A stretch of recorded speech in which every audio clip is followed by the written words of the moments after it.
नाशिक जिल्ह्यातील मराठा समाज बांधव 1.5 दिवसाचा गणपती सण साजरा करून 29 ऑगस्टला मनोज जरांगे पाटील यांच्या मराठा आरक्षणाविषयी आंदोलनात सहभागी होण्यासाठी लाखोच्या संख्येने मुंबईला जातील असा निर्धार शनिवारी दिनांक 23 ऑगस्ट रोजी झालेल्या सकल मराठा समाज बैठकीत करण्यात आलाय।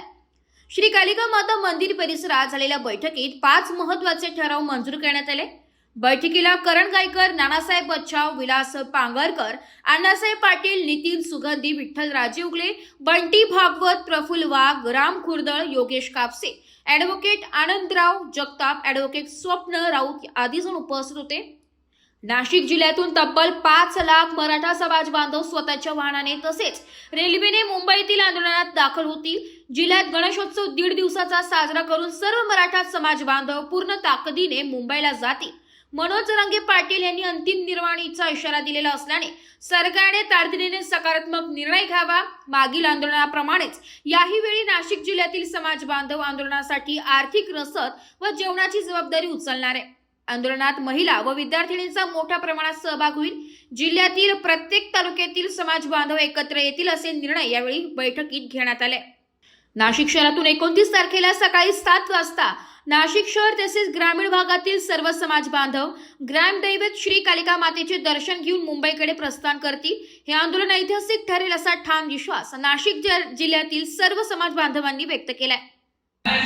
आणि गाड्यांची व्यवस्था आपल्याला येत्या 4 दिवसात कशी करता येईल, सर्व संघटनांचे पदाधिकारी आपण या ठिकाणी प्रयत्न करू। परंतु यावेळेस मुंबईतून कुठल्याही परिस्थितीत मराठा खाली हात येणार नाही।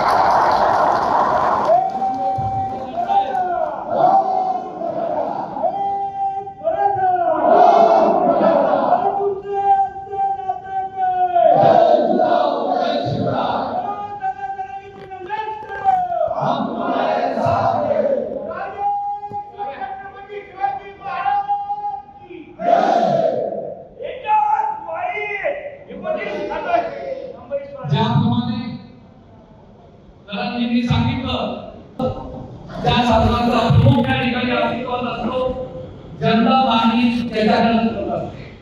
अनेक लोकांचे मतप्रवाह या ठिकाणी होते की फक्त एकाच व्यक्तीला टार्गेट केलं जातं। फडणवीस साहेबांना काही समज हा चुकीचा आहे।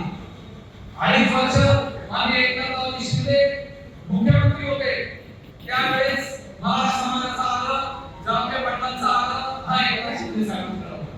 त्यानंतर फडणवीस साहेब आले, सरकारचे ते प्रमुख आहेत, त्यामुळे जे काही निर्णय आहे, जे काही आरक्षणाचा विषय आहे ते सरकार करू शकतं आणि सरकारचे प्रमुख म्हणून ती जबाबदारी घ्यायची आहे। या ठिकाणी उपस्थित सर्व सकल मराठा समाजाला मी एक आवाहन करतो, विनंती करतो की जे काही लोक या महाराष्ट्रात समाजामध्ये गुढी पेटवण्याचं काम करत आहेत, 2 समाजामध्ये भांडण लावण्याचा प्रयत्न करत आहेत, मराठा समाजाने कटाक्षाने त्या लोकांकडे दुर्लक्ष केलं पाहिजे।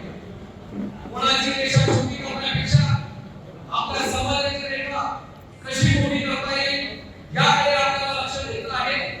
समाजाच्या आरक्षणाचे मनोज जरांगे जे प्रश्न मांडलेले आहेत त्या जास्तीत जास्त प्रश्नाची सोडवणूक या सरकारकडून आपल्याला करायची आहे। आपण सर्व ताकदीनिशी आज छोट्याशा कालावधीत निमंत्रण या ठिकाणी आलात, त्याबद्दल मी आपल्या सर्वांचे या ठिकाणी आभार मानतो।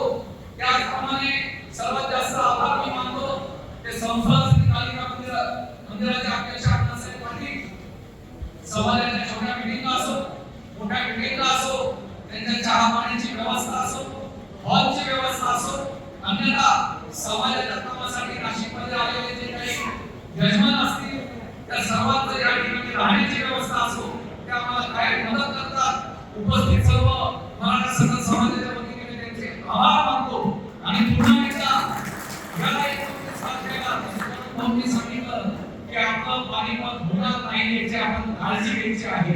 नाहीतर प्रत्येक वेळेस मराठा हा युद्धात जिंकतो आणि हारतो, ती वेळ त्यावेळेस आपण ठेवून द्यायची नाही आहे। मराठा अखिल भारतीय मराठा महासंघाचे युवक अध्यक्ष व्यंकटेश मोरेंनी माझ्याशी सांगितलं की जरांगे पाटलांबरोबर आपल्याला 10 तत्सम समिती द्यायची आहे। तसे त्यांनी नाव सांगितले की आपले पुरुषोत्तम खेडेकर साहेब असतील, राजेंद्रजी कोंडे साहेब असतील, चौधरी साहेब असतील, नरेंद्रजी पाटील असतील, अशा लोकांना आपण विनंती करायची आहे. व या सर्व लोकांना 29 तारखेच्या आत आपण भेटू, त्यांना विनंती करू की जरांगे पाटील साहेब ज्या पद्धतीने लढत आहे, तुमच्या ज्ञानाची अभ्यासाची जर त्यांना जोड मिळाली तर हा लढा निश्चित यशस्वी होईल आणि आपल्या सर्वांच्या मदतीने यशस्वी होईल अशी आशा बाळगतो आणि आपली रजा देतो. जय हिंद, जय महाराष्ट्र.